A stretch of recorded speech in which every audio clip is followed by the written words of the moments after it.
kind of hoe that I am. In my 20s, I hooked up with a lot of guys, right? Like a lot of guys. S workers get to see people at their most vulnerable. The people around me didn't think I was attractive. It's smarter to play the long game. As a 304 myself, and most of us have not really struggled finding a relationship. Absolutely get married. They can absolutely get married. Workers are healers. We are care workers. I'm being berated by the Latinos who think they're better than me. I'm not wasting my valuable brain space remembering your The black men who think they're better than me because they have not unlearned their misogyny.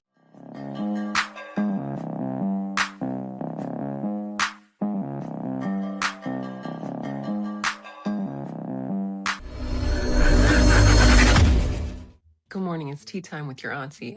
This is tea on me though, and the kind of hoe that I am. In my 20s, I hooked up with a lot of guys, right? Like a lot of guys. And that's even like outside of the work context, right? And me and my roommate are talking about this one guy who's like a friend of a friend who we've hung out with like really infrequently, like every, a couple of months, every couple of years, whatever. And we're talking about him, and I asked my roommate, like, wait a minute, have I him?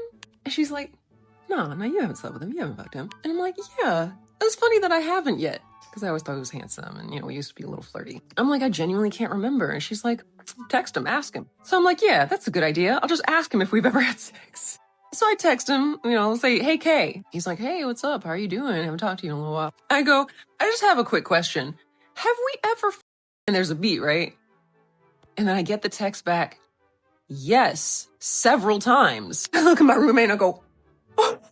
So I text him back, oh, I guess I forgot. He goes, what do you mean you forgot? We fucking shower. That was the first time I've ever done anything like that. I'm like, oh, we were that don't sound like me. But no, that does sound like me. I would do something like that. And I was like, oh, twice. That's crazy. He goes, how do you not remember? You weren't even drunk or anything. Like you were sober when we were having sex. And so I responded, well, I mean, if the dick isn't memorable, I just don't remember it, I guess. And he's like, wow, I wasn't memorable? You were. I'm never going to forget having sex with you. Wow. And I'm like, oh. She belongs to the street. Ah. And the dick was trash. It was trash. Because I tried a third time, right? I tried it a third time. And I think I had scared him so bad from those last text messages where I was like, yeah, the dick was trash. But the third time with me, he couldn't perform. He got so drunk. And I got him home and I was just like, I don't think this is going to work. He's like, no, I really want to. And I'm like, okay. So we're messing around. And he can't do nothing. And I'm just like, I can't do anything with you. Like, you're not staying hard. It's bubble gum in my mouth, basically. It's jelly. He's like, no, please. I have to do better. And I'm like, you're not doing nothing tonight, sugar. You done. 3 strikes, you're out. So yeah, if the dick is trash, I wipe it from the hard drive. Like, why would I hold on to that? Why should I log disappointment? I'm not doing that. I'm not wasting my valuable brain space remembering your trash dick. Do better. Bring your A game next time. Amateur. Wow.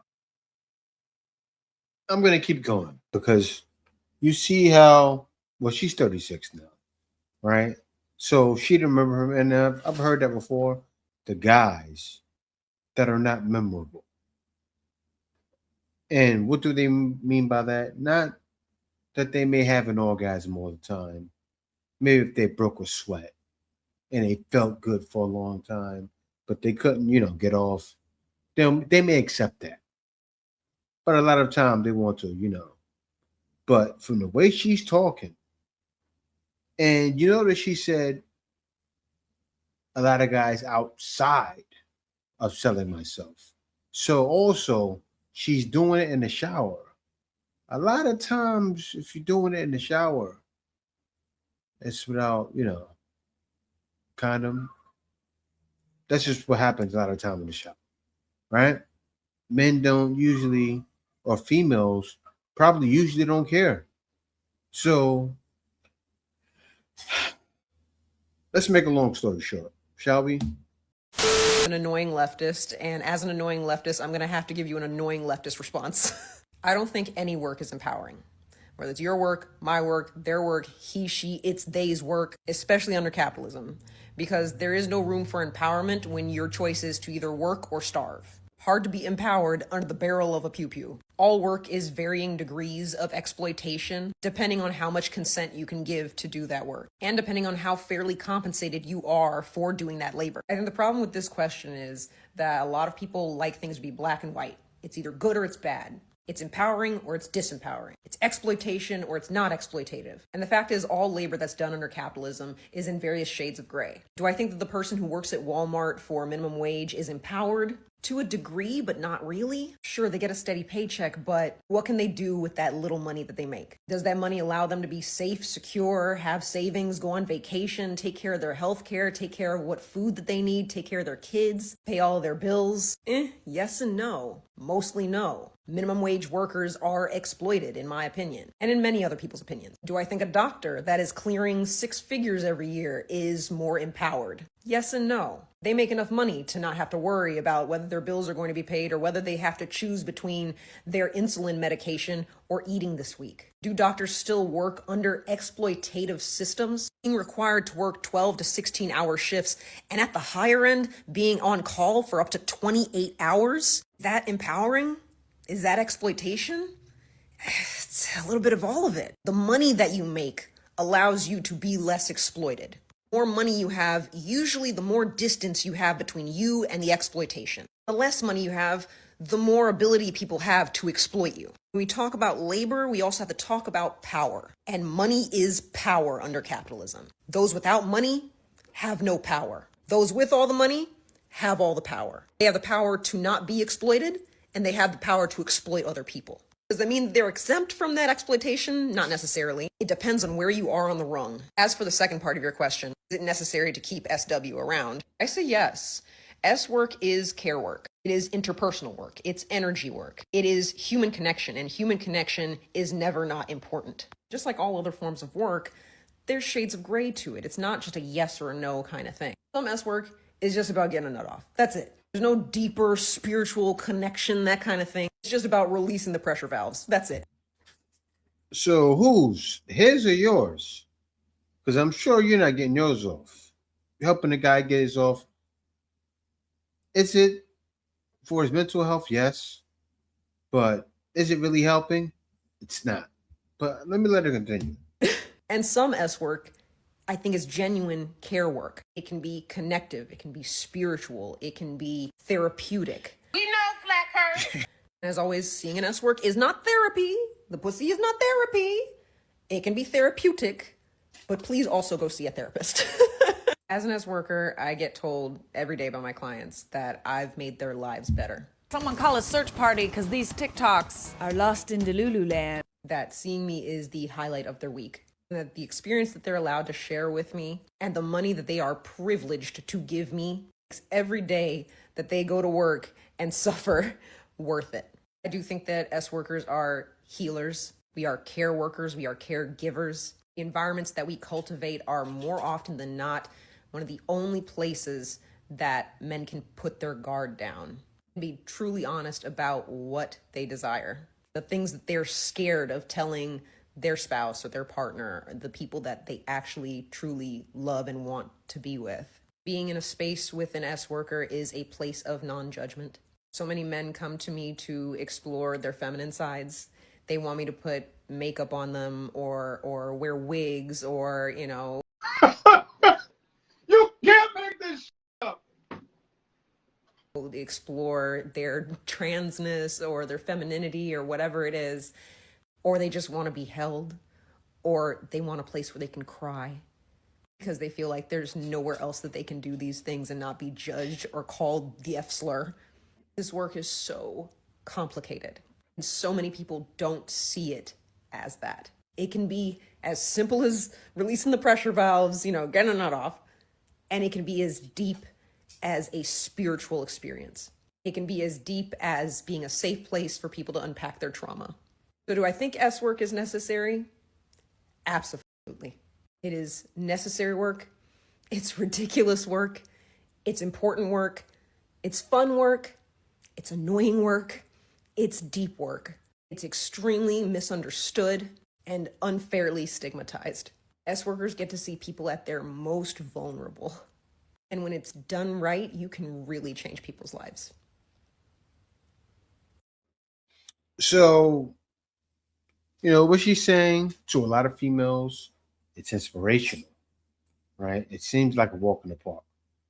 But also, she made it not seem like a walk in the park. But you know what makes it more like a walk in the park for most females? Because you heard the life she said she lived before she did sex work. So this added another layer, right? She liked sex. She said, okay, I can do this work. And from the way she talked about the way she handled people before, she had a lot of it, right? But I want to show you guys something because this is what you guys came for. From infinity to infinity. Married, husband, wife, age gap. She went the distance. And who brought her the distance? My man Sam. My man Sam took her off the track. And of course, she wasn't on the track. I doubt it. She probably was on, somewhere on the internet. They found her, maybe a sex site. But the reason why I'm showing this, of course, to show you guys, she got married to this man, right?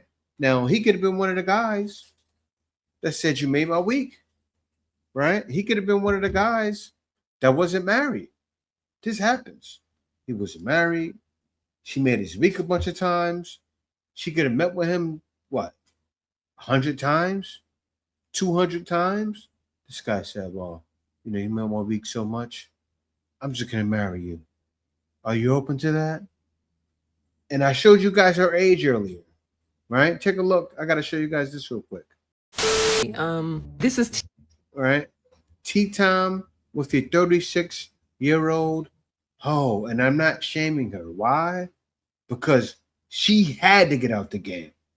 She was getting there. She was getting to the point. 36, you hit 46. It's like, right now she probably still would be able to cooperate in this field because she is very slim. I will say that. But you don't want to do this too much longer. When you hit 40, it's like, she could have started when she was 30, I don't know, 20 something. But 26 to 36 is like taking it too far. But look at the comments. The truth is in the comments. You can see it where the mind of the modern woman are. The reason why so many girls want to get into OF, but really they're looking at OF and saying, I don't make any money there. They may try their hand at this, right? Take a look. This is her comments. For that same picture. Y'all are so cute. I'm sobbing. Girls like, no, I have hope. Keep hope alive, right? Okay. Send me mine now. Thanks. So cute. Y'all are too cute, and your bracelet stacks are impeccable. Two sweethearts in love. This is the dream. I'm telling y'all. This is the modern woman dream. Married. They can absolutely I get saw that. married. They can absolutely get married. Always have, always will. If a man want a woman, he gonna get that woman. Just like the men who get online and lie and say that they don't date single mothers, best believe if he attracted to that woman enough and he like her enough, he gonna play stepdaddy. You cannot listen to what people say on social media. Social media allows people to have standards that they don't actually implement in real life. I don't know how many times I'm gonna say it. I don't know how many times until y'all understand it. This is not what people's real standards are. I have always said this, and that's why I find it so funny. When you see these red pill guys kind of come on and say that they will only seriously date a woman who is chaste and pure, but then you find out that they're actually seriously dating a sugar baby or dating a woman who might have been promiscuous or had a past, and you kind of see them spin their wheels trying to justify it. And I gotta be honest, as a 304 myself and knowing friends who are 304s, most of us have not really struggled finding a relationship. And even the times where some of us did, it wasn't necessarily necessarily any different than anybody else who is struggling in the dating pool. A lot of times there are plenty of other reasons why somebody might struggle finding a romantic partner. And I completely agree with what she said. Social media is not real life. The standards that people come on and try to implement is not what they will actually accept if they are very attracted to the person, if they enjoy their company and like their personality. A lot of people, when they really, really like you, will overlook a lot of things. And I do think that a lot of men, not all men, there are plenty of men who don't like 304s. There are plenty of men who want women who are more modest, who are more conservative. Those men definitely exist. But there are also a lot of men who do really love 304s, and they really have to grapple with being so attracted to somebody who society says they shouldn't be with. And that's one reason a lot of times you see some of these men marrying women who are more pure, who might be more of a status symbol for him, but then he is drawn out by the fun girl, by the 304 who actually makes him feel lust and excitement. And I saw one guy commenting on this saying 304s are just more fun, that's the reality. And this was a man. He said a lot of times 304s are just more fun than modest women. A lot of men won't admit that, but it's the truth. And I'm not even saying that's the full truth, because people have their own personal preferences. But I do think a lot of times people come online and they say what they want to be true instead of what actually is. That's why you have a lot of these red pill guys coming on and saying, oh, you're going to struggle finding a good man. You're going to struggle finding a relationship. When there are plenty and plenty of women who are 304s or who have even had a past who don't struggle finding a relationship. Yeah. And I've always known this. You know, at my age that I'm at now, I've seen this so much coming up. I won't lie, I've even participated in dealing with 304s, but I will say this. I didn't want to marry one. And most men do not want to marry one, right? That's why I took my talents to South Beach, and that's why so many men are doing the same. It's only good when you're facing a hard road,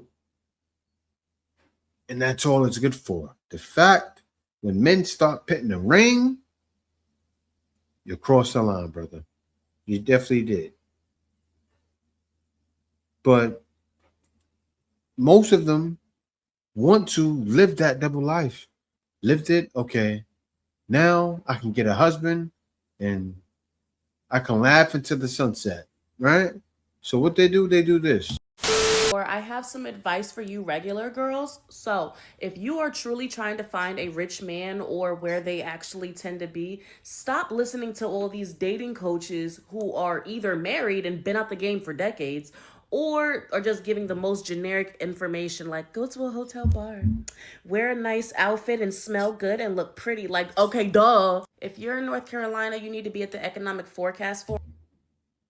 So this girl's showing ladies what farms to go to, right?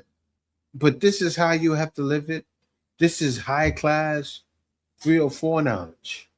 Go to the Durham, to the Sheraton Imperial Hotel. What do you think's going to be at the Sheraton? 304s. And who's going to be there? That white guy.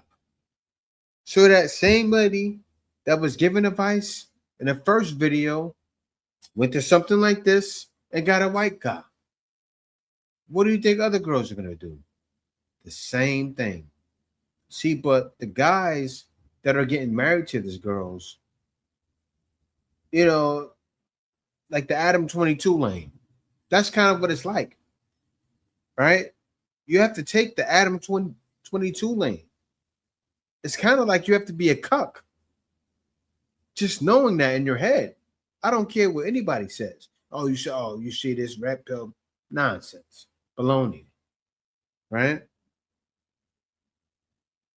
But she also said there are men out there that don't want that.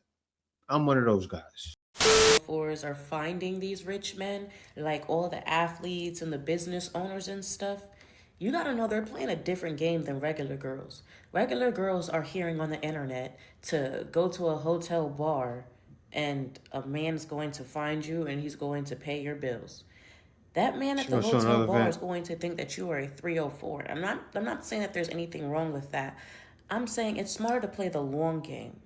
You don't want him to say, hey, I'm just going to give you a little bit of change when this man could actually be the one to invest in you. Corn. So this is exactly where you're going to go to find those type of men instead of going to the hotel bar, instead of going to Erewhon, instead of Publix, or instead of going to the Gar Bar. You're in California, you need to do whatever you can to get to Santa Barbara on August 14th for the Music Note Gala. Now,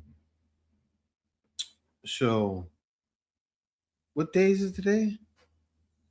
It's the 17th. This happened 3 days ago. They are on the prowl.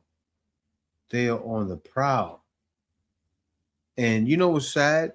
But that's all right, because somebody's going to do it. There's always going to be a sucker somewhere. And a lot of times, these guys don't mind being a sucker. You know the weird thing that you'll find with rich guys? You notice in the industry how it could be 50 Cent, Puffy Combs, another guy. A lot of them end up sleeping with the same females. The same thing with rich men. So a lot of them don't mind if they sleep with a girl that's been with so many guys. Yeah, I know. I know what you're thinking. How could they, right? Saying that, thank you so much for saying that I'm beautiful. I became a prostitute to survive abuse. I became a prostitute so I could feel beautiful. I said, wait a minute. Wait a minute. She wants to feel beautiful and desired. I was By slightly who? insecure about my looks, but I was slightly insecure about my looks before I became a barista, but I mostly felt confident in my hair and my skin and my size, and that changed very quickly once I entered the barista industry and realized the people around me didn't think I was attractive because I was not light-skinned or skinny, because I have very obvious and prominent African features. One of the reasons colonization was so successful, out of one of the many reasons, is that the colonizers convinced African women that they were ugly, that their natural body and facial features were demonic, and that everything that we thought was beautiful about ourselves paled in comparison to our white and non-African counterparts. A lot of my coworkers and my friends at Daily Driver would say that my eyes were beautiful and sparkly, would say that I'm pretty, would say that I was funny. And they usually said these things like out of the blue, or like when they noticed that I was feeling down. And I did not know how to say that I have been struggling with chronic suicidal ideation and abuse for my entire life, and the chronic suicidal ideation since I was a teenager. I didn't know how to say that to them, but they knew that something was wrong. And them just constantly checking in on me and letting me know that I was beautiful, even though I couldn't bring myself to admit to them the serious harms that were being brought against. Now, she goes on for another probably 5 minutes, and she wanted to feel beautiful. So she went through abuse and then became a prostitute to feel beautiful. You know, a lot of females struggle with this. You know what this is? She became a full-blown pick-me.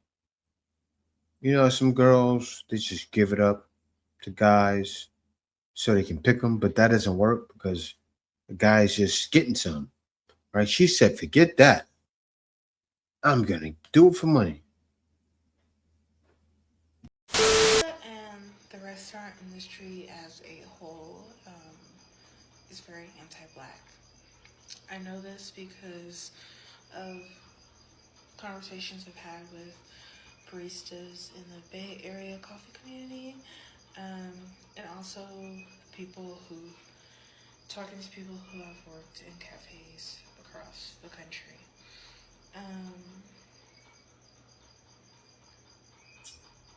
And it has been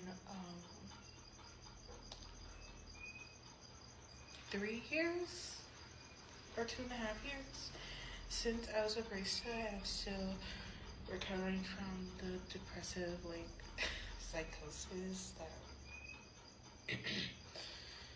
the barista industry put me through. But I learned a lot of good things from the barista industry as well, including that there's nothing wrong with being a 304 to survive, especially when coffee employers want you to suffer from poverty and starvation.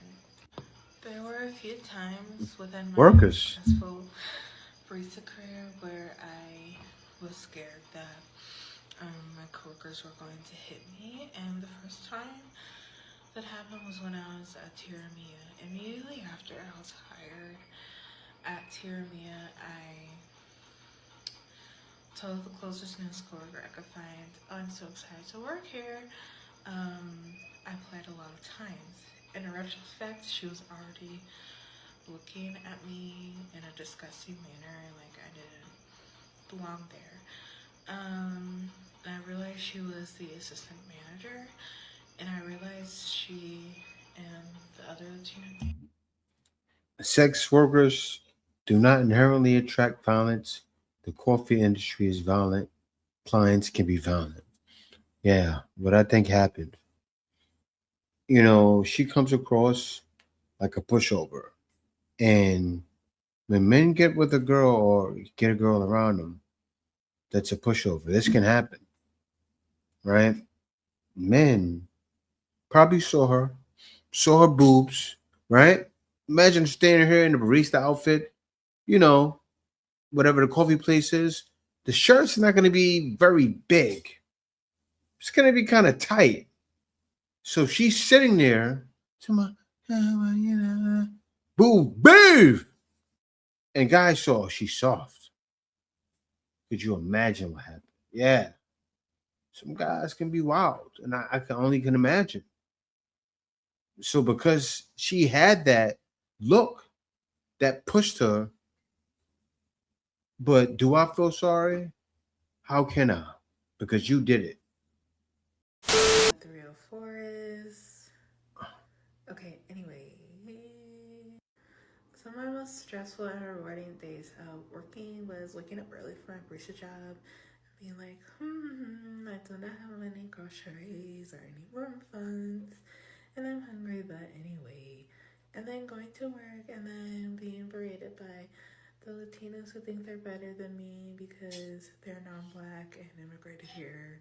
The black men who think they're better than me because they have not unlearned their misogyny. Wait, first of all, you're not going to speed past that like you didn't just say what you just said. Stems back to slavery and colonization, and the white ladies who think they're better than me because they still think we're on the plantation. It's delusional. Afterward, feeling tired and exhausted and hungry, and going to my client's house who I'm actually attracted to, him actually making me bust a nut and actually treating me with respect and actually paying me in full, going to the grocery store, going to get a burrito. When you hear this girl, that sounds like something that happened in a day. She said dealing with clients who actually treated me nice. She felt love with her clients and paid me what I'm worth. For the big and the tight, she probably went in a barista outfit or probably changed, wore something tight, put on a wig, did her makeup look good, went over there. What do you want? But what did she do just now? Put down black men, pretty much everybody that she felt some way toward. When she was the victim to herself. Sad.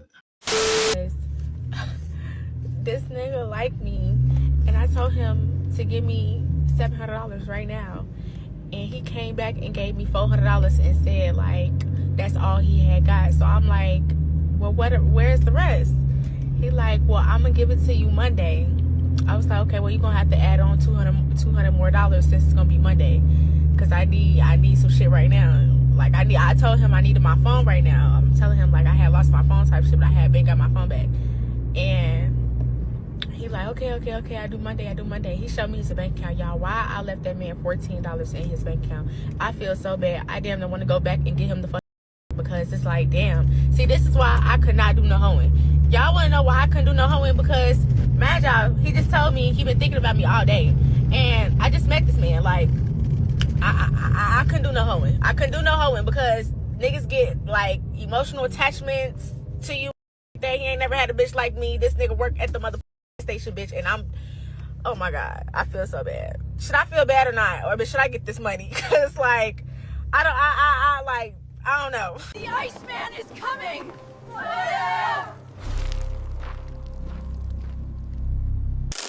Winter is here.